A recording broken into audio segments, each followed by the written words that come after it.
Əkizlər, iyul ayında beyninizdə o qədər fikir olacaq ki, bəzən özünüz də hansı fikrin sizə aid olduğunu unudacaqsınız.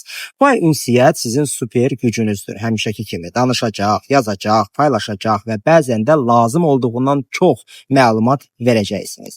Unutmayın ki, hər fikri səsləndirmək məcburi deyil. Bəzi sirlər sir kimi qalanda daha gözəldir axı. Sevgi həyatında hərəkət var. Subay əkizlər üçün yeni tanışlıqlar görünür. Amma bir gün çox maraqlı, ertəsi gün isə görək necə olacaq da hələlik bu qədər rejiminə keçməyiniz qarşı tərəfi biraz çaşdıra bilər. Münasibətdə olan əkizlər üçün isə əsas mövzu sabitlikdir. Hər mübahisədə mövzunu dəyişib qalib gəlmək debat klubu üçün yaxşıdır da, münasibət üçün yox.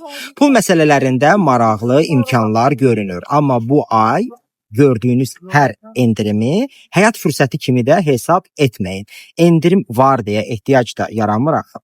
İş həyatında parlaq ideyalarınızda diqqət çəkəcək. Sadəcə bir layihəyə başlayıb digərinə keçməzdən əvvəl birincisini heç olmasa bitirin. Çünki yarımçıq işlər o qədər çoxdur ki, yəni bu da yaxşı deyil. Ətrafınızda elə insanlar olacaq ki, sizin enerjinizə çatmağa çalışacaqlar. Bəziləri dost kimi, bəziləri isə xəbər agentliyi kimi. Dediyiniz hər sözü daşıyanlara da diqqət edin.